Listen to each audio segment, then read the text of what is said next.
একটি অবাধ, সুষ্ঠু ও উৎসবমুখর নির্বাচন অনুষ্ঠানে সেনাবাহিনী বদ্ধপরিকর। সম্মানিত সেনাবাহিনী প্রধান গতকাল গুলিস্তানে জাতীয় স্টেডিয়ামে আমাদেরকে দিক নির্দেশনা প্রদান করেছেন।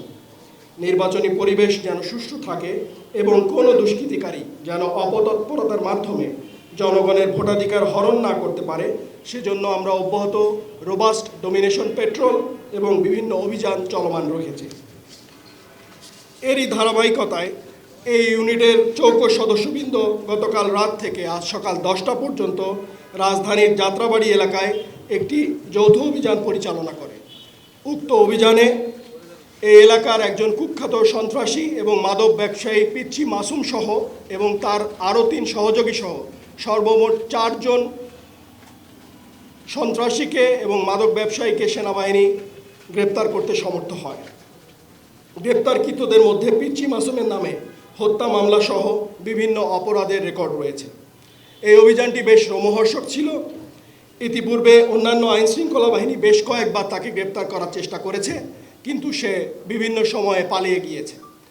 সে নিয়মিত তার আস্তানা পরিবর্তন করত এবং তার লোকেশন তার খুব কাছের ব্যক্তিবর্গ ছাড়া কেউ জানতে পারত না।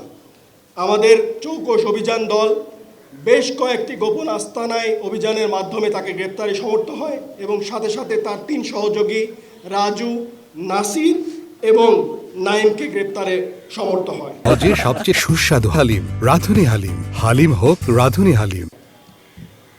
এছাড়াও পিচ্চি মাসুম, তার সহযোগী রাসেল ও আলামিনের বাসা হতে এবং অভিযান এলাকা হতে সর্বমোট 2টি বিদেশি পিস্তল, 1টি রিভলভার, 1টি ডামি পিস্তল, 3 রাউন্ড অ্যামুনিশন, 3টি ওয়াকিটকি সেট, বেশ কয়েকটি ধারালো দেশীয় অস্ত্র, প্রায় 500 গ্রাম হেরোইন, 263 পিস পুরিয়া হেরোইন, 100 গ্রাম গাঁজা, নগদ 5,18,444 টাকা, 17টি মোবাইল ফোন, সিম কার্ড সহ 3টি ঘড়ি ও স্বর্ণের চেন আলামত হিসেবে জব্দ করা হয়েছে।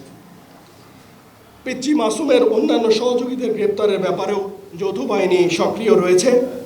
আমরা জাতীয় নির্বাচনের পূর্বে অপরাধী ও সন্ত্রাসীদেরকে গ্রেপ্তারের মাধ্যমে একটি নিরাপদ ও সুষ্ঠু পরিবেশ তৈরি করতে চাই, যেন সকলে নির্বিঘ্নে ভোটাধিকার প্রয়োগ করতে পারেন।